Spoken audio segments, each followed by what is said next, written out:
হরে কৃষ্ণ। আগামীকাল বছরের প্রথম দিন পহেলা বৈশাখ। বলা হয়ে থাকে বছরের প্রথম দিনটি যদি ভালোভাবে কাটে তবে সারা বছর ভালোভাবে কাটার সম্ভাবনা থাকে।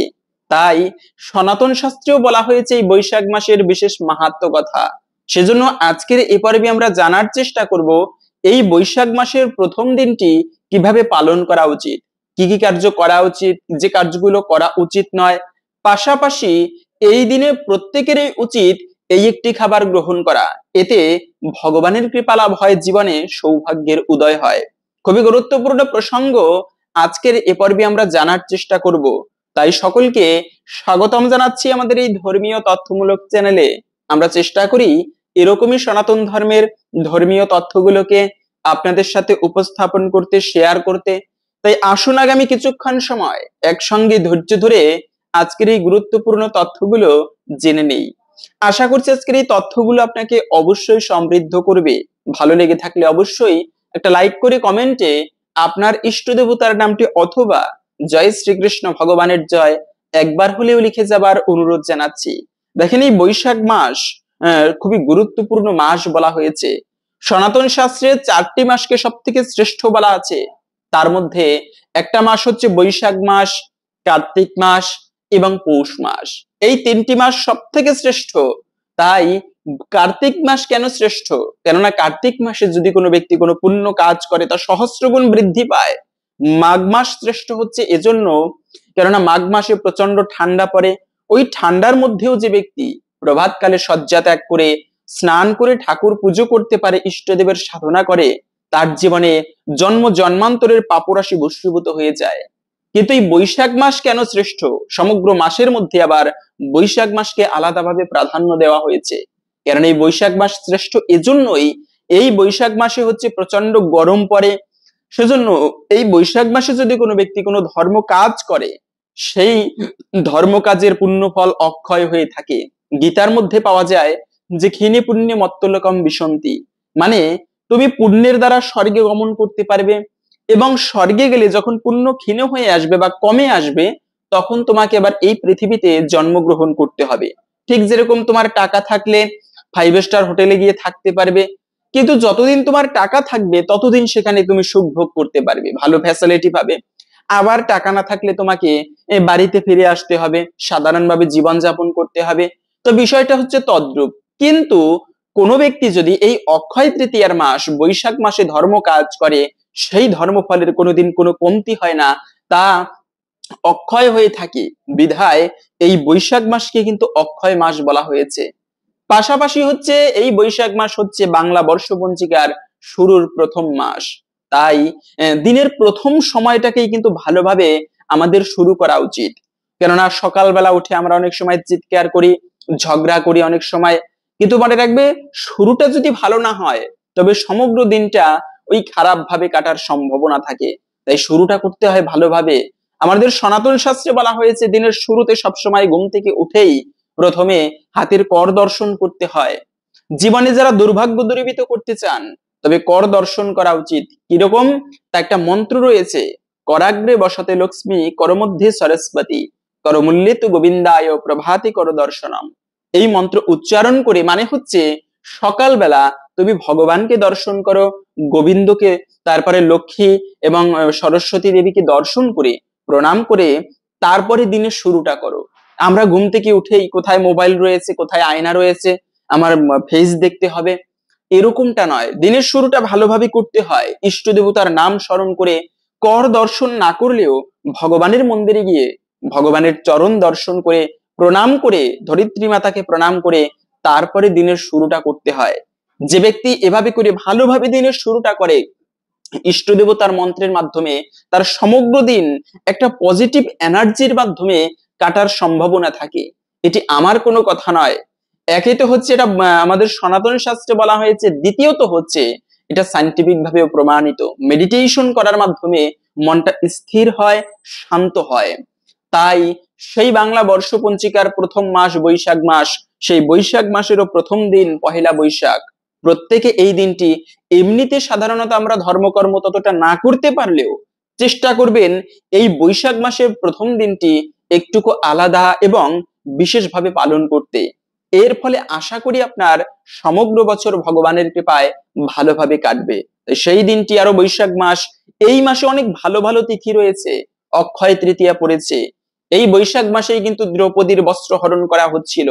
চিন্তা করেন, ভরা রাজসভায় দ্রৌপদী কি পুণ্য করেছিল? হ্যাঁ, দ্রৌপদীর কোনো পুণ্য ছিল যে কারণে ভগবান তাকে এত কাপড় দিয়েছিল? শুধুমাত্র পুণ্য ছিল এইটুকু, তিনি একবার ভগবান শ্রীকৃষ্ণের কনিষ্ঠ আঙুল কেটে গিয়েছে, তো তখন দ্রৌপদী তার কাপড় ছিঁড়ে, দামি একটা বস্ত্র, সেই কাপড়ের একটুকু আঁচল কেটে গোবিন্দের হাত বেঁধে দিয়েছিল। শুধুমাত্র এইটুকু পুণ্য করেছিল, এবং এই পুণ্য বলে, সেই পুণ্যটা কোন মাসে করেছিল? এই বৈশাখ মাসে করেছিল। ওই যে বলা হয়েছে বৈশাখ মাসে পুণ্য করলে তা অক্ষয় ফল প্রদান করে, সেজন্য এই বৈশাখ মাসে সেই দ্রৌপদী এইটুকু পুণ্য করেছিল গোবিন্দের প্রতি। সেই গোবিন্দ ভগবান যখন দ্রৌপদীর বস্ত্রহরণ করা হচ্ছিল, এমনিতে আমরা ইতিহাসে পড়ি দ্রৌপদীর বস্ত্রহরণ হয়েছিল ভরা রাজসভায়, কিন্তু যদি প্রাকৃতিক অর্থে একেবারে বাস্তবিক ভাবে কল্পনা করা হয়, এখানে আমার একজন বোন বসা থাকবে, অনেক লোকজন উপস্থিত, ধার্মিক ব্যক্তিগণ, তাদের সামনে একটা নারীকে উলঙ্গ করা হবে, তাও আবার মানে চিন্তা করেন কত বীভৎস সেই কাহিনী। সেই ভরা রাজসভায় সেখানে উপস্থিত ছিল ধর্মপুত্র যুধিষ্ঠির, উপস্থিত ছিল কিন্তু বিশ্বদেব, এত মহান ধার্মিক ব্যক্তি, সেখানে আবার গুরুদেব দ্রোণাচার্য উপস্থিত ছিল, আরে মহাজ্ঞানী বিদুর সেখানে উপস্থিত ছিল, কিন্তু কেউ কিছু বলতে পারেনি। কেন? ধর্মের শিকলে সবাই ওই দিন বাধা ছিল।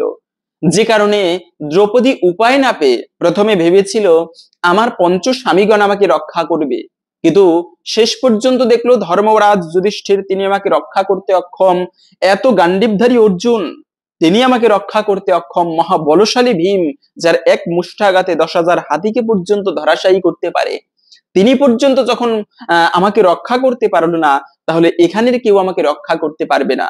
একমাত্র যিনি রক্ষা করতে পারে শরণাগতের পালক, সেই গোবিন্দর শরণ নিল দ্রৌপদী, দুই হাত উঁচু করে ভগবানকে ডাকলো। আর ডাকতে দেরি, ভগবান কাপড় দিতে দেরি হয়নি। যখনই ডেকেছে এত কাপড় দিয়েছিল দ্রৌপদীকে, যার দুঃশাসন টেনে শেষ করতে পারেনি, অজ্ঞান হয়ে পড়ে গিয়েছে। তাহলে চিন্তা করেন, এই যে ভগবান কাপড় দিল, এটা কোন পুণ্য বলে দিয়েছিল? শুধুমাত্র একটুকু পুণ্য, তা হচ্ছে দ্রৌপদী এই বৈশাখ মাসে ভগবান শ্রীকৃষ্ণের আঙুল কেটে যাওয়ায় তাকে একটুকু বস্ত্র দান করেছিল। আর এই যে দানের পুণ্য বল, আমরা ভাবি আরে আমার কত আছে, আমি কত দান করব, আমাদের দানের মানসিকতা খুবই কম। কিন্তু বলে রাখবে, মনুষ্য জীবনে দান করা উচিত। প্রতিদিন এরকমও শাস্ত্রে পাওয়া যায় যে তুমি খাবার গ্রহণ করার আগে তোমার সেই ভাগের কিছু খাবার তুমি জীবের সেবায় দান করো, হয়তোবা কোনো পশু পাখিকে দান করতে পারো, না হলে কোনো ব্রাহ্মণকে ভোজন করিয়ে তারপরে ভোজন করা উচিত। এটি আমাদের মনুষ্য জীবনের প্রকৃত সংহিতা বা বিধান, এগুলো এভাবে পালন করা উচিত। তাই দান করা উচিত জীবনে, যার যথাসাধ্য ভাবে। অনেক যে দিতে হবে এরকমটা নয়, আমার সামর্থ্য রয়েছে 1 টাকা দান করা, ওই 1 টাকা দান করব, এর ফলে যে পুণ্য হবে পরকালে, একে তো হচ্ছে দানের মাধ্যমে মনের যে একটা শান্তি, অপরের আমি সেবা করতে পেরেছি, এটা স্বর্গসুখের থেকেও মহান। দ্বিতীয়ত হচ্ছে অপরের সেবা করলে এতে পরকালে তো মঙ্গল হয়ই, যেমনটা দ্রৌপদীর হয়েছিল এই পুণ্য বলে। তো সেজন্য এই বৈশাখ মাস বড়ই পুণ্যের মাস। এই মাসে আমরা এমনিতে ধর্ম কাজ না করলেও প্রত্যেকের প্রতি আমার এই বিশেষ অনুরোধ, আপনারা সবাই এই মাসটি একটুকু আলাদাভাবে পালন করবেন। যেমন আমাদের বঙ্গদেশে বাড়ি, বাংলাদেশে তো এই সমস্ত এলাকায় ধান উঠে, মানে প্রচন্ড কাজকর্ম করতে হয় গরমের সিজনে, তথাপিও প্রত্যেকে চেষ্টা করবেন, কর্মের মধ্যেই তো ধর্ম, আমি কর্ম করব কিন্তু ধর্ম কাজটা করব না, তাহলে হবে না। সংসারও পালন করব, তার মধ্য দিয়ে যদি ধর্ম করা হয় তবে এটি আরো বেশি মঙ্গলময়। কেননা ভগবান দেখবে যে ব্যক্তি অনেক কষ্টের মধ্যে রয়েছে, আসলে সংসার জীবন বড়ই কষ্টের। আমরা যে বলি না কেন সংসারে সুখ রয়েছে, সুখ আছে বটে, কিন্তু এর মধ্যে অশান্তি বেশিরভাগ। এই পরিস্থিতির মধ্যেও যদি ভগবানের সেবা করা হয়, ভগবান এটি দেখবেন। এই গরমের পরিস্থিতি প্রচন্ড কষ্ট করতে হয় মানুষের, তথাপিও যদি এই মাসে ধর্ম কাজ করা হয়, তা অক্ষয় পুণ্য ফল প্রদান করে। শুধুমাত্র এই জগতেই ভালো থাকা নয়, পরকালের জন্য কিছু সঞ্চয় করা, তা হচ্ছে প্রকৃত ভালো থাকা। তো সেই পরকালের জন্য সঞ্চয় করার সব থেকে শ্রেষ্ঠ মাস হচ্ছে এই বৈশাখ মাস। তাই এই মাসে আপনারা 2টি একাদশী ব্রত পরে, বরুথিনী একাদশী, তারপরে হচ্ছে মোহিনী একাদশী, তা পালন করবেন। পাশাপাশি হচ্ছে অন্যান্য কিছু না করলেও এই অক্ষয় তৃতীয়ার দিন আসবে আগামীতে, সেই অক্ষয় তৃতীয়ার দিনটি প্রত্যেকে বিশেষভাবে পালন করবেন। তাহলে এতে ভগবানের কৃপায় জীবনে অক্ষয় ফল প্রাপ্ত করা যায়। এবং শ্রেষ্ঠ দিন অক্ষয় তৃতীয়া, যা তো আমরা বললাম একটু আগে, এই অক্ষয় তৃতীয়ার দিনে অনেক অনেক কার্য করা হয়েছিল। এই যে যমদগ্নির পুত্র সেই পরশুরাম, তিনি মাকে হত্যা করেছিল এই দিনেই। যমদগ্নি ঋষি তিনি পুত্রকে আদেশ দিয়েছিল, তার 5 জন পুত্র ছিল, মাকে পাঠিয়েছে জল আনার জন্য, যজ্ঞ করাবে সেখানে। তো মাকে পাঠিয়েছে জল আনতে যাও। মা কি করেছে, জল আনতে গিয়ে তিনি একটা মানে নৌকায় করে একটা অপ্সরা এবং একজন গন্ধর্ব তারা মিলিত হচ্ছিল, শারীরিক ক্রিয়া করছিল।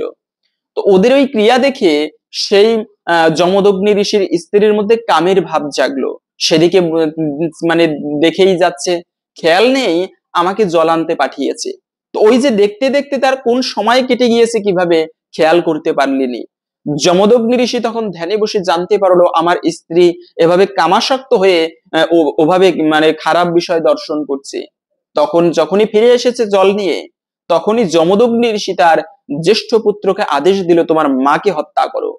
কিন্তু সেই জ্যেষ্ঠ পুত্র মাকে হত্যা করতে রাজি নয়। কেন, কোন সাহসী মাকে বধ করবে? এটা তো চরম অধর্ম।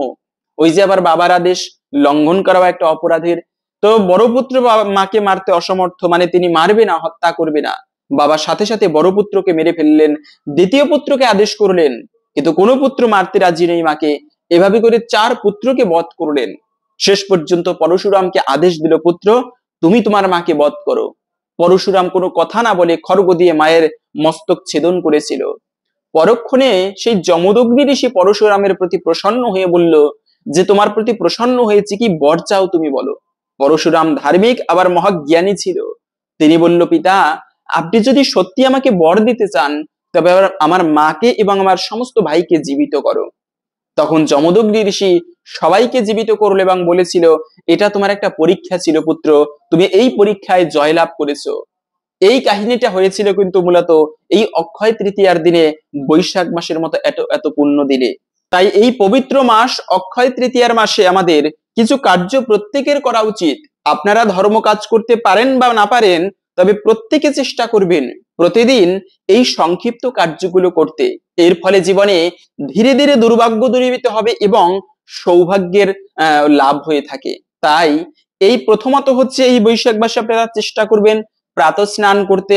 প্রভাতকালে স্নানের বিশেষ গুরুত্ব দেওয়া হয়েছে সনাতন শাস্ত্রে। মুনি ঋষিরা পর্যন্ত প্রাতকালে স্নান করে তারপরে ইষ্টদেবের সাধনা করত। এবং সায়েন্সের ভাষায় বলা হয়েছে, যেমন 1 ঘন্টা আয়ুর্বেদিক শাস্ত্র মতে 1 ঘন্টা ঘুমানোর পরে আমাদের স্নান করা উচিত, স্ত্রীর সাথে সঙ্গ করার পরে স্নান করা উচিত, টয়লেটে যাওয়ার পরে শিব পুরাণের কথা, তবে স্নান করে শুচি হতে হয়। তাই এই বৈশাখ মাসে অন্তত পক্ষে চেষ্টা করবেন শুচিতে আনার। সকালবেলা স্নান করে তারপরে আপনি হয়তোবা কাজে যাচ্ছেন, ব্যবসা আছে বা যে কোনো কাজকর্ম করবেন, কৃষক, সেক্ষেত্রে আপনারা চেষ্টা করবেন এই বৈশাখ মাসে স্নান করার পরে প্রভাতকালে তারপরে ঠাকুর পুজো দিয়ে ইষ্টদেবের নাম গুণাগুণ করে, অথবা গুরুদেব যে মন্ত্র দিয়েছে সেই মন্ত্র জপ করে সংক্ষিপ্ত পরিসরে হলেও ইষ্টদেবের সাধনা করে তারপরে সেই কাজকর্ম করা। এতে অনেকাংশেই জীবনে মঙ্গল হবে, অক্ষয় ফল প্রাপ্ত করা যাবে। প্রাতঃ স্নানের অনেক গুরুত্ব রয়েছে। অন্তত পক্ষে এই অক্ষয় তৃতীয়ার মাসে চেষ্টা করবেন সেই প্রাতঃ স্নান করতে। দ্বিতীয়ত হচ্ছে অবশ্যই একটি প্রদীপ প্রজ্বলিত করবেন। মনে রাখবে, প্রদীপ প্রজ্বলন করার মহাপুণ্য। কবি রবীন্দ্রনাথ ঠাকুরের কথা, সূর্যদেব পশ্চিম দিগন্তে হেলে পড়েছে, যাহিবার পূর্বে কহিয়া যাইতেছে, কেলইবে মোর কার্য কহে সন্ধ্যা রবি, শুনিয়া জগৎ রহে নিরুত্তর ছবি। সূর্যদেব তো অস্ত যাচ্ছে, যাবার পূর্বে জগৎবাসীকে বলে যাচ্ছে, দেখো আমি তো অস্ত যাচ্ছি, আমার যাবার পরে এই জগৎকে আলো প্রদান করার সেবাটা কে করবে, কাজটা। শুনিয়া জগৎ রহে নিরুত্তর ছবি। সূর্যদেবের এই কথা শুনে সমস্ত জগৎ নিশ্চুপ। কেন, সূর্যের মতো এত প্রতাপ কারো মধ্যে নেই, এত আলো প্রদান কে করবে। কিন্তু মাটির প্রদীপ ছিল, সে কহিল স্বামী, আমার যেটুকু সাধ্য করিব তা আমি। একটা ব্যক্তি চুপ নেই, তিনি হচ্ছে মাটির প্রদীপ। সেই মাটির প্রদীপ ছোট ছোট পায়ে, গুড়ি গুড়ি পায়ে হেঁটে গিয়ে অবনত মস্তকে সূর্যদেবকে প্রণাম করে বলল, প্রভু তোমার মতো এত আলো প্রদান করার সামর্থ্য আমার নেই, কিন্তু আশীর্বাদ করো, যতটুকু সাধ্য রয়েছে তাই দিয়ে যেন জগতের সেবা করতে পারি। এ হচ্ছে সেই প্রদীপ। ভগবানের কৃপা লাভের জন্য অনেক প্রকার মাধ্যম রয়েছে, যার মধ্যে একটা শ্রেষ্ঠ উপায় হচ্ছে প্রতিদিন সন্ধ্যাকালে ঠাকুর ঘরে প্রদীপ প্রজ্বলিত করা। এবং সেই প্রদীপ প্রজ্বলন করার কিছু নিয়ম রয়েছে। অনেকে বলে রবিবারে তুলসী পুজো করতে নেই, রবিবারে তুলসী তলায় প্রদীপ দিতে নেই। না, এগুলো কোনো শাস্ত্রের কথা নয়। আপনারা এমনিতে যদি গুরুদেব বলে সেক্ষেত্রে পালন করবেন, কিন্তু প্রত্যেক দিন তুলসী সেবা করা যাবে, প্রতিদিন তুলসী তলায় প্রদীপ অর্পণ করা যাবে। এবং যে বাড়িতে সন্ধ্যাকালে প্রদীপ প্রজ্বলন করা হয় না, ওই বাড়ি থেকে লক্ষ্মী দেবী শীঘ্রই বিদায় নেয়। তাই চেষ্টা করবেন এই অক্ষয় তৃতীয়ার মাসে, মানে আমরা বেশিরভাগ মায়েরা পুজো করে সনাতন ধর্মে, এবং স্বামীরা পুজো করে না বললেই চলে। কি স্ত্রী কি পুরুষ প্রত্যেকের উচিত ঠাকুর পুজো করা। তাই আপনি নিজে করবেন, ভগবানের উদ্দেশ্যে একটা প্রদীপ প্রজ্বলন করবেন। সর্বোত্তম হচ্ছে যদি সেই প্রদীপটা ঘিয়ের প্রদীপ হয়, তবে ঘিয়ের প্রদীপ না হলে চেষ্টা করবেন তিলের প্রদীপ, তা না হলে সয়াবিন তেল দিয়ে আপনি প্রদীপ প্রজ্বলন করে ভগবানকে নিবেদন করবেন। এবং এই প্রদীপ প্রজ্বলনের কিছু নিয়ম রয়েছে। আমরা কি করি, প্রদীপ আর ধূপকাঠি প্রজ্বলিত করে তারপরে দুই হাত দিয়ে এভাবে ধরে ঠাকুরকে নিবেদন করি।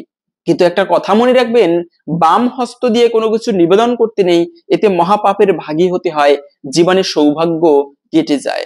তাই বাম হাত দিয়ে নিবেদন করতে নেই, ডান হাত দিয়ে নিবেদন করবেন, বাম হাতে ঘন্টা বা ঘন্টি বাজবে। এভাবে করে ডান হাতে নিবেদন করবেন একটা একটা নিয়ে, প্রথমে ধূপকাঠি পরে প্রদীপ। তো প্রদীপটা আমরা কি করি, একটা প্রদীপ একই সলতে একই তেল, ওটা সপ্তাহের পর সপ্তাহ ব্যবহার করি না। একবার ঠাকুরকে প্রদীপ নিবেদন করা হলে, প্রজ্বলিত করা হলে, দ্বিতীয়বার সেই প্রদীপ ভগবানকে প্রজ্বলন করা যায় না। কিন্তু ঠিক যেমন আমরা একবার খাবার খাওয়া প্লেটে দ্বিতীয়বার না ধুয়ে ওই উচ্ছিষ্ট প্লেটে খাবার গ্রহণ করি না, ভগবানও তেমনি। ভগবানকে একবার একটা প্রদীপ নিবেদন করলে সেই প্রদীপের তেল ফেলে দিতে হয়, তারপরে সলতেটা যেটা পুড়ে গিয়েছে ওটা ফেলে দিতে হয়, নতুন করে ধৌত করে তারপরে পরের দিনে আবার নিবেদন করতে হয়। ওভাবে একই তেল একই সলতে নিবেদন করা এটিও একটি অপরাধের। আপনি আবার আমরা হাত দিয়ে প্রদীপ নিভাই, অনেকে বলে না হলে বুক পুড়ে যায়। না, হাত দিয়ে প্রদীপ নিভানো উচিত নয়, হস্ত দিয়ে প্রদীপ নিভালে এতে বংশের অমঙ্গল হয়ে থাকে। কোনো মন্দিরে দেখবেন না হাত দিয়ে প্রদীপ নিভায়, তারা দূরে রেখে আসে, ওখানে আপনা আপনি প্রদীপ নিভে যাবে, কিন্তু হাত দিয়ে প্রদীপ নিভাতে নেই। এটা হচ্ছে প্রকৃতি নিয়ে। এবং প্রদীপ অবশ্যই যেমন একটা পুষ্প ঠাকুরকে অর্পণ করলে দ্বিতীয়বার সেই পুষ্প অর্পণ করা যায় না, ঠিক তেমনি একবার, অনেকে বলে তাহলে তো অনেক মানে তেল ক্ষয় হবে, সেক্ষেত্রে আপনি সলতেটা চুবু চুবু করে তেল দিবেন, বেশি দিবেন না, অনেক একেবারে ভর্তি করে প্রদীপটা তেল দিতে হবে এরকম নয়, সলতেটা ভিজিয়ে দিবেন। ওভাবে করে ওতেও প্রদীপ অনেকক্ষণ প্রজ্বলিত অবস্থায় থাকে। কিন্তু ওই একবার ব্যবহার করে ভালোভাবে ধৌত করে নেবেন, তারপরে আবার নতুন সলতে নতুন তেল দিয়ে তারপরে আবার ঠাকুরকে প্রদীপ নিবেদন করবেন। এটা হচ্ছে প্রকৃত নিয়ম। এবং এভাবে করে যদি ঠাকুরকে প্রদীপ নিবেদন করা হয়, শাস্ত্রে পাওয়া যায় একবার একটা বৈষ্ণব তিনি ঠাকুর ঘরে পুজো দিচ্ছিল, ঘিয়ের প্রদীপ প্রজ্বলিত করে ভগবান বিষ্ণুকে নিবেদন করে মন্দিরের সামনে রেখে তিনি প্রণাম করে চলে গিয়েছে। তো একটা ক্ষুধার্ত ইঁদুর সেই মন্দিরে প্রবেশ করেছে, খুবই ক্ষুধার্ত, কি খাবে, তিনি ওই ঘি খেতে গিয়ে দেখেছে প্রদীপে ঘি, তো সেই ঘি খেতে গিয়ে ইঁদুরটা আগুনে পড়ে মারা গিয়েছে, প্রদীপের আগুনে। কিন্তু ওই যে প্রদীপ শিখা মহাপবিত্রময় সেই অগ্নি, সেই অগ্নিতে মৃত্যুবরণ করায় চিত্রগুপ্ত তাকে এত পুণ্য দিল যে পরের জন্মে সেই ইঁদুর রাজা হয়ে জন্মগ্রহণ করেছিল। তাহলে বুঝতে পারেন প্রদীপ প্রজ্বলন মাহাত্ম্য কতটা। অন্তত পক্ষে এই বৈশাখ মাস মহাপুণ্যের মাস, এই মাসে প্রত্যেক দিন আপনারা চেষ্টা করবেন একটা প্রদীপ, আপনার ইষ্ট দেবতা যেই হোক না কেন, হতে পারে ভগবান বিষ্ণু আপনার ইষ্ট দেবতা, হতে পারে ভগবান শ্রীকৃষ্ণ অথবা প্রভু শিব, আপনার সেই ইষ্টদেবের উদ্দেশ্যে একটা প্রদীপ প্রজ্বলন করবেন। তৃতীয়ত হচ্ছে এই মাসে দান করবেন। এই যে দেখেন স্বয়ং এই মাসে কিন্তু এই যে কুবের দেবতা, আমরা জানি ধন কুবের বলা হয় একটা ব্যক্তিকে, মানে কোনো ব্যক্তি যদি অনেক ধনী হয় তাকে উপাধিতে বলা হয় ধন কুবের। ধন কুবের কেন বলা হয়, কারণ এই যে স্বর্গের যে কোষাধ্যক্ষ তিনি হচ্ছেন কিন্তু কুবের। এবং এই কুবের এত ধনী যে ইন্দ্রেও আর কত ধনী, মহারাজ ইন্দ্র থেকে স্বর্গের রাজা, তার থেকে বেশি ধনী হচ্ছে কিন্তু কুবের। কিন্তু কথা হচ্ছে কুবের এত ধনী কিভাবে হলো, কেননা কুবের মহা তপস্যা করেছিল, সাধনা করেছিল সেই মহালক্ষ্মীর সাধনা করেছিল মা লক্ষ্মী দেবীর, যার কৃপায় কুবের এত ধনী হতে পেরেছিল। তাই এই কুবেরের সময় সেই কুবের সাধনা করে যেদিনে তিনি বর পেয়েছিল সেই দিনটা ছিল এই বৈশাখ মাসের অক্ষয় তৃতীয়ার দিন। তাই কুবের পর্যন্ত মহা ধনশালী হতে পেরেছিল। পাশাপাশি হচ্ছে এই মাসেই মা পার্বতী দান করার মাধ্যমে তিনি এত বস্ত্র পেয়েছিল। পাশাপাশি আর একটা বিষয় আমরা অনেকে জানি না, যে এই মাসেই কিন্তু দ্রৌপদী অক্ষয় তৃতীয়ার, ওই যে অক্ষয় তৃতীয়ার দিনে অক্ষয় পাত্র প্রাপ্ত করেছিল। দ্রৌপদী একবার কি হয়েছে, যে সূর্য দেবতা তার কাছে চাইতে এসেছিল, ভিক্ষা চাইতে। তখন সূর্য দেবতাকে তিনি কি দিবে, একটুকু অন্ন ছিল, সেই অন্ন সূর্য দেবতাকে দিয়েছে। এই যে দান করেছে, এই দানের মহাপুণ্য বলে সূর্য দেবতা প্রসন্ন হয়ে মা পার্বতীকে, তখন সূর্য দেবতা বলল, দেবী তোমরা তো বনবাসী, তোমাদের অন্ন থাকে না, তবে আমি একটা অক্ষয় পাত্র দিলাম। এই পাত্রের মহিমা হচ্ছে এমন, তুমি যত লোককে খাওয়াবে কখনো অন্নের কমতি হবে না, তবে তুমি যতক্ষণ পর্যন্ত খাবার গ্রহণ না করবে ততক্ষণ পর্যন্ত এমনটা হবে। কিন্তু দ্রৌপদী তুমি একবার খাবার গ্রহণ করলে এই পাত্র থেকে, তখন ওই দিনের জন্য এই পাত্র থেকে আর খাবার বেরোবে না। এই ছিল সেই অক্ষয় পাত্রের মাহাত্ম্য। এবং যে মাসে সেই দ্রৌপদী দান করেছিল সেটা ছিল বৈশাখ মাসের অক্ষয় তৃতীয়ার দিন। আর সেই দ্রৌপদী এই বৈশাখ মাসেই সেই অক্ষয় পাত্র প্রাপ্ত করেছিল। তাই জানি না কোন দিন কোন অতিথি রূপে হয়তোবা কোনো দেবতা আপনাকে পরীক্ষা করার জন্য আসতে পারে, অথবা ভগবান স্বয়ং আসতে পারে পরীক্ষা করার জন্য আপনার দ্বারে। তাই বাড়িতে যদি কোনো ভিখারি আসে, কোনো অতিথি আসে, এমনকি ভিখারি অতিথি নয়, একটা কুকুর আসতে পারে, এসে হয়তোবা আপনার বাড়ির খাবার লুকিয়ে খেয়ে ফেলেছে, আপনি হুম করে তাকে একটা ইচ্ছা মতো মার দিবেন না। হুম করে কোনো পশু পাখিকে ইচ্ছা মতো মারবেন না, ওদেরও প্রাণ আছে, ওরা কষ্ট পায়। তাই মানুষের যেমন প্রাণ রয়েছে, এটা খুবই খারাপ লাগে আমার মধ্যে, আমরা কি করে পারি একটা কুকুরকে, একটা পশুকে ইচ্ছা মতো মারতে? এটি চরম অপরাধের। মনে রাখবে, যত ধার্মিক ব্যক্তি হও না কেন, কোনো প্রাণীকে যদি বিনা কারণে কষ্ট দেওয়া হয়, একদিন না একদিন ওই কষ্টের ফল তোমাকে ভোগ করতে হবে। বহুরূপে সম্মুখে ছাড়ি কোথা খুঁজিছ ঈশ্বর, জীবে প্রেম করে যেই জন সেই জন সেবিছে ঈশ্বর। বহুরূপে সম্মুখে বসা, তাদের সেবা করার মাধ্যমেও ভগবান প্রসন্ন হয়ে থাকে। তাই অন্তত পক্ষে এই অক্ষয় তৃতীয়ার মাস বৈশাখ মাসে আপনারা চেষ্টা করবেন, বাড়িতে যদি কোনো অতিথি আসে, কোনো ভিখারি আসে, যেন খালি হাতে ফিরে না যায়। এমনকি একটা পশু আসলেও আপনার সাধ্যমতো তাদেরকে খাবার দেওয়ার চেষ্টা করবেন। অন্নদান জগতের মহাদান, দানে দ্রব্যেন শুদ্ধতি, দানের মাধ্যমে দ্রব্য শুদ্ধ হয়। তাই এই মাসে আপনারা কিছু না কিছু দান করার চেষ্টা করবেন। আপনার 100 টাকা থাকতে পারে, সেখান থেকে 1 টাকা হলেও চেষ্টা করবেন দান করতে। লুকিয়ে রাখতে নেই। তুমি ভগবানকে কতটা দিয়েছো সেটা ভগবান দেখে না, ভগবান দেখবে তুমি নিজের কাছে কতটা রেখে দিয়েছো। তাই নিজের মধ্যে লুকায়িত নয়, জগতের সেবা করার জন্য নিজেকে প্রসারিত করা উচিত। জগতের সেবা করলে হয়তোবা তুমি একজনের উপকার করলে, সে তোমার উপকার করবেই এমনটা নাও হতে পারে, তিনি তোমার সাথে খারাপ ব্যবহারও করতে পারে। কিন্তু মনে রাখবে, জগতের সেবা করলে ওই সেবার ফল একদিন ভগবান তোমাকে প্রদান করবে। সেজন্য অন্ততপক্ষে এই বৈশাখ মাসে চেষ্টা করবেন গরিব দুঃখীদের দান করতে। তা না হলে আপনি ভগবানের মন্দির রয়েছে দান করুন, তাও যদি না করেন তবে আপনি পশু পাখিদের সেবা করুন। এর ফলেও ভগবান কিন্তু প্রসন্ন হয়। এবং অবশ্যই এই আগামীকালকে সেই বৈশাখ মাসের প্রথম দিন পহেলা বৈশাখ, এই দিনটিতে কেউ ঝগড়া করবেন না। মনে রাখবেন, ঝগড়া এগুলো আমরা বেশি পছন্দ করি, কলিযুগ তো, কলিযুগের ঝগড়া দ্বন্দ্ব, আমরা মারামারি ধুমধাম এগুলো বেশি পছন্দ করি, ডিজে গান টান। তো এগুলো অন্তত পক্ষে এই বৈশাখ মাস একটুকু ভালো গ্রন্থ অধ্যয়ন করুন, অথবা একটুকু কৃষ্ণ কথা শ্রবণ করুন। তা না হলে কিছু মানুষকে আপনি অন্নদান করতে পারেন। এই দিনে যে খাবারটি অবশ্যই খাওয়া উচিত তা আমরা একটুকু পরে জানতে চেতে জীবনে সৌভাগ্য আসে, ভগবান পর্যন্ত সেই খাবারটি প্রতিদিন গ্রহণ করতেন। তাই সেই খাবারটি প্রত্যেকের গ্রহণ করা উচিত। তবে তার পূর্বে হচ্ছে এই দিনের সকালবেলা, আগামীকালকে সেই বৈশাখ মাসের প্রথম দিন, ভুলক্রমেও কেউ ঝগড়া করবে না।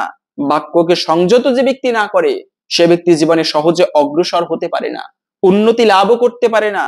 তাই আপনারা চেষ্টা করবেন আগামীকালকে ঝগড়া যেন না করা হয়, সবার সাথে ভালো ব্যবহার করতে। একটুকু হাসি মুখে আমরা ব্যবহার করি না, আরে লাফিং ক্লাব রয়েছে, আমরা অনেকে জানি না বিষয়টা। যদি মানুষ সায়েন্সের ভাষায় দিনের মধ্যে একবার প্রাণ খুলে হাসে, সে ব্যক্তির হার্ট অ্যাটাক করার সম্ভাবনা 80% কমে যায়। সেজন্য বিদেশে লাফিং ক্লাব পাওয়া যায়। ওরা এমনিতে হাসি নেই, কি করে লাফিং ক্লাবে গিয়ে সেখানে জোকস বলা হয়, আর সবাই হাহা করে হাসে, যাতে এটা একটা তাদের থেরাপি। এভাবে করে মানসিক রোগ দূরীভূত হয়, হার্ট অ্যাটাকের সংখ্যা কমে যায়। তো সেজন্য প্রাণ খুলে কথা বলুন, প্রাণ খুলে সবার সাথে হাসুন, ওই মুখ গোমরা করে নয়, একটুকু মনের খোলাখুলি কথা বলুন। মনের দুঃখগুলোকে অপরের সাথে, ভালো একটা বন্ধুর সাথে শেয়ার করলে এতেও সায়েন্সের ভাষায় সে ব্যক্তির মনটা হালকা হয়ে যায়, ভালো লাগে, প্রশান্তি কাজ করে। সেজন্য একজন ভালো বন্ধু থাকা উচিত জীবনে।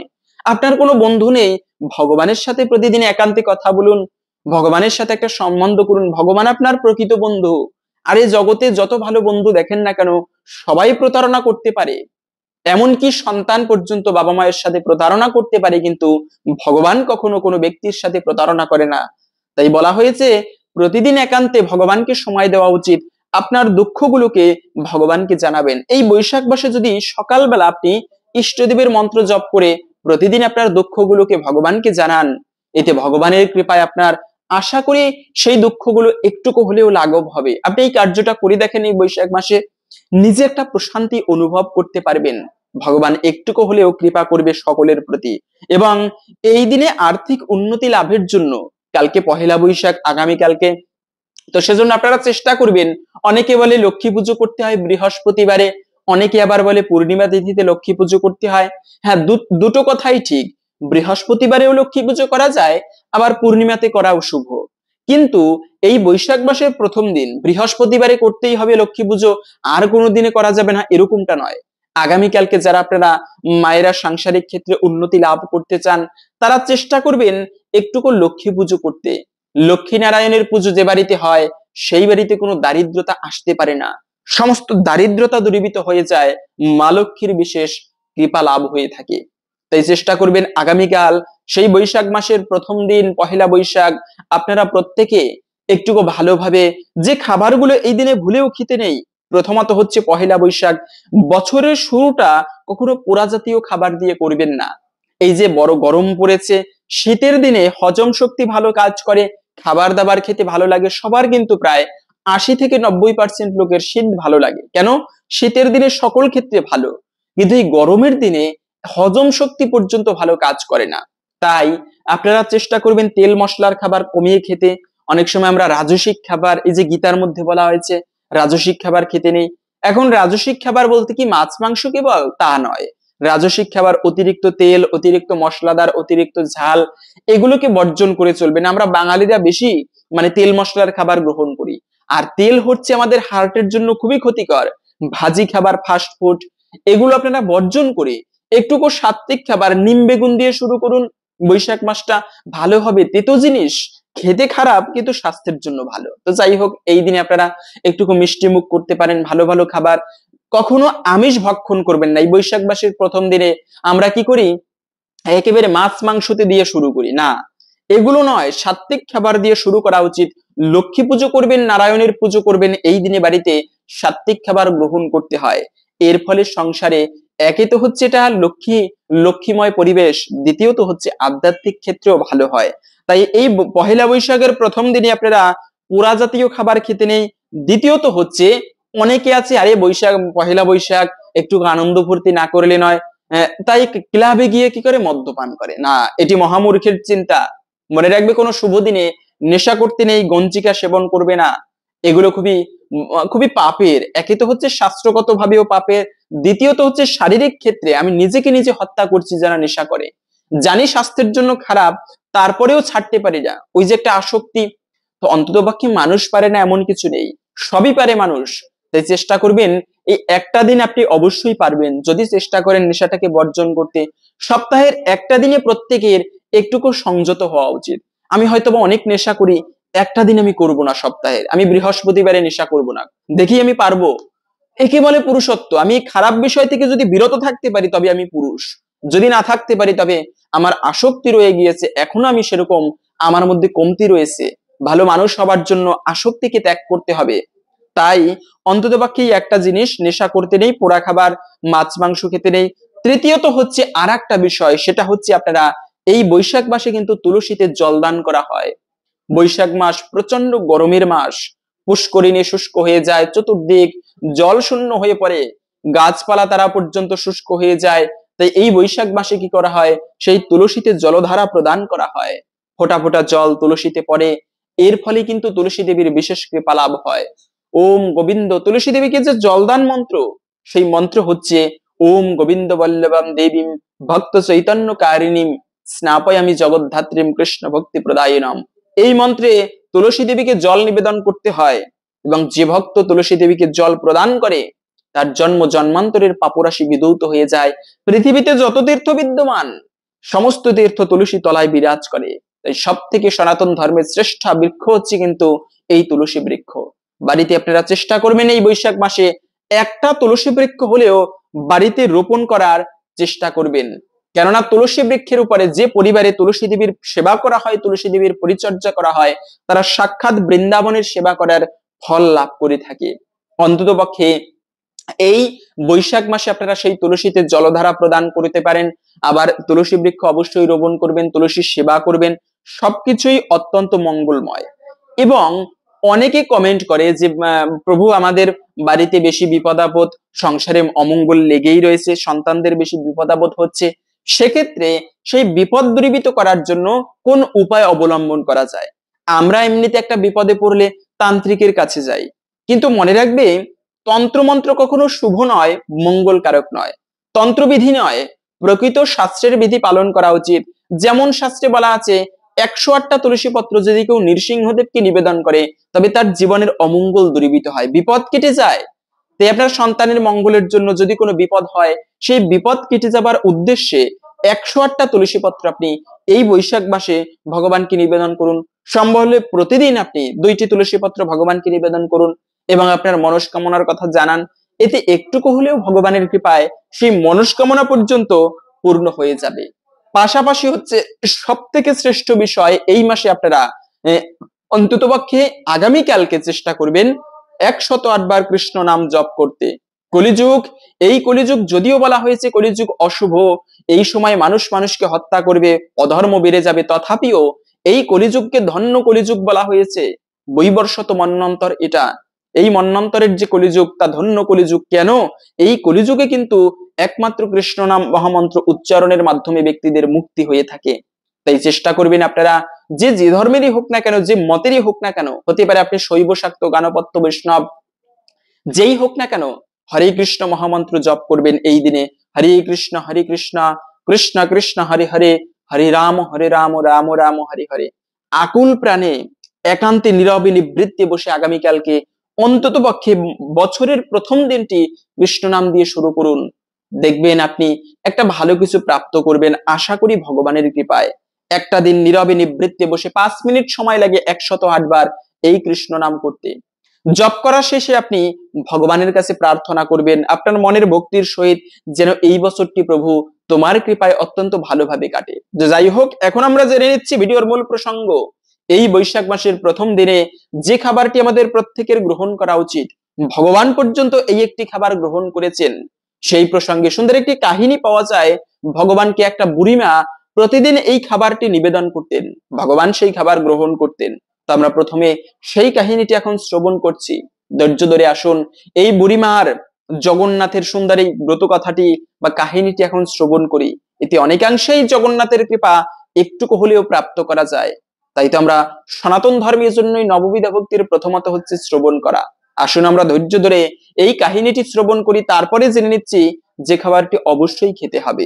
পুরী উড়িষ্যায় কর্মাবাই নামে এক মহিলা ছিলেন, নিঃসন্তান ছিলেন তিনি। নিয়মিত তিনি জগন্নাথ মন্দিরে যেতেন, শ্রী জগন্নাথ দেবকে দর্শন ছিল তার প্রতিদিনের কাজ। ধীরে ধীরে পুত্র স্নেহে ভালোবাসতে শুরু করেন তিনি শ্রী জগন্নাথ দেবকে। দর্শনের সময় নিয়মিত বিভিন্ন রকমের ফল নিয়ে যেতেন জগন্নাথ দেবের উদ্দেশ্যে। জগন্নাথকে নিবেদন করে বাড়ি ফিরতেন। একদিন পুজো শেষ করে তিনি রান্না করছেন খিচুড়ি।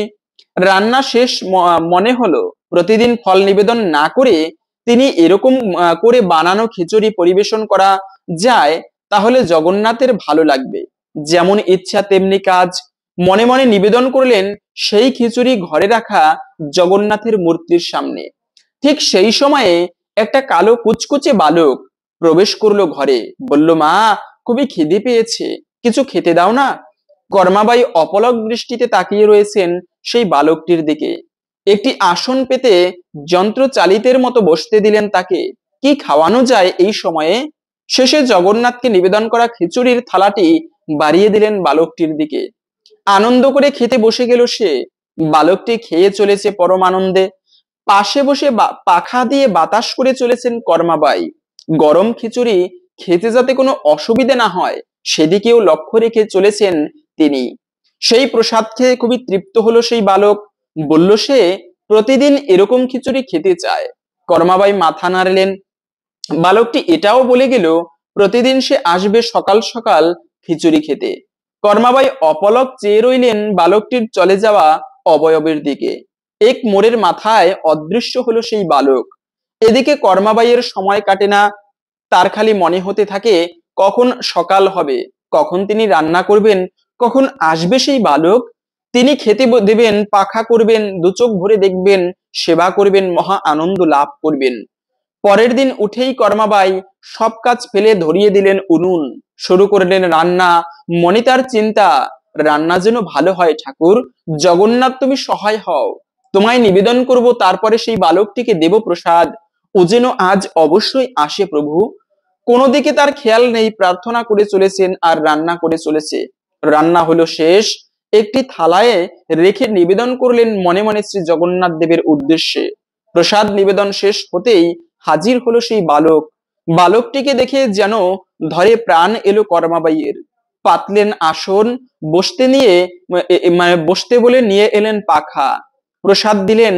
বালকটি খেয়ে চলেছেন। তিনি দেখে আশ মেটাচ্ছেন। আহা কি অপূর্ব সেই বালক, কি অদ্ভুত তার শ্রীমুখ। খাওয়া শেষ, বালকটি চলে যাচ্ছিল। আটকালেন কর্মাবাই তাকে। বললেন কাল আসবে তো বাবা? বালকটি সম্মত হলো। এরপর থেকে এরকম করেই দিন কাটে। কর্মাবাইয়ের প্রতিদিনের কাজ হচ্ছে সকালে উঠেই রান্না করা, তারপরে খিচুড়ি নিবেদন জগন্নাথকে, তারপর বালকটি এলে তাকে খেতে দেওয়া। এরপর সারাটা দিন কাটে খিচুড়ির মাল মশলা জোগাড়ে, উনুনের জ্বালানি সংগ্রহ করে এসবে। দিনের পর দিন কেটে যাচ্ছে কোথা দিয়ে বুঝতেই পারছে না কর্মাবাই। শুধু বালকটির উজ্জ্বল শ্রীমুখই তার চোখে ভেসে ওঠে। কর্মাবাইয়ের তো আনন্দ আর ধরে না। প্রতিদিন তার ঘুম ভাঙার পরে ধ্যান হলো খিচুড়ি বানানো। রান্না শেষ হলেই জগন্নাথকে নিবেদন করা। বালক চলে আসে খিচুড়ি খেতে, তার সেবা করে তবেই শান্তি। এসবের ফলে দীর্ঘদিন তার যাওয়া হয় না মন্দিরে। এরকম করেই চলছিল। একদিন এলেন এক মন্দিরের পূজারী তার সাথে দেখা করতে। জিজ্ঞেস করলেন এখন কেন তিনি দেখা করতে যায় না দেখা করতে যায় না সেই মন্দিরে। কথায় কথায় বললেন কর্মাবাই তার সারাদিনের কাহিনী। শুনে সেই পূজারী বললেন স্নান করে পরিষ্কার পোশাক পরে তবে যেন তিনি রান্না করেন, তারপরেই যেন নিবেদন করেন সেই নৈবেদ্য। যতই হোক নিবেদন করছেন ভোগ শ্রী জগন্নাথকে, শুচি তার অবশ্যই প্রয়োজন। শুনে কর্মাবাই খুবই দুঃখিত হলেন। এতদিন ধরে তাহলে বাসি কাপড়ে রান্না করে সেই নৈবেদ্য নিবেদন করেছেন শ্রী জগন্নাথকে, অনুচিত হয়েছে ভেবে মনে খুবই ব্যথা পেলেন। মনে মনে ক্ষমা প্রার্থনা করলেন তিনি। পরের দিন তিনি সকালে উঠে স্নান করলেন, তারপর পোশাক পরিবর্তন করে রান্নায় বসলেন। এইসব করতে করতে হয়ে গেল বেলা। যখন তিনি নিবেদন করলেন খিচুড়ি, অবশেষে এলো সেই বালক। তার মুখ তখন শুকিয়ে এতটুকু হয়ে গিয়েছে। এদিকে মন্দিরে প্রধান পুরোহিত নিবেদন করলেন প্রসাদ, কিন্তু দেখলেন নৈবেদ্য থেকে কোনো সুঘ্রাণ আসছে না। শ্রী জগন্নাথ তাহলে ভোগ গ্রহণ করেনি? তাহলে কি হবে? কি অন্যায় হয়ে গেল আমাদের? ভেবে ভেবে ক্ষমা প্রার্থনা করে চলেছেন তিনি। অবশেষে দেখলেন শ্রী জগন্নাথের মুখে খিচুড়ি লেগে আছে। ধ্যানে বসলেন তিনি, সব জানতে পারলেন। ধ্যান থেকে উঠে ছুটে চললেন সেই পূজারীকে নিয়ে কর্মাবাইয়ের ঘরে।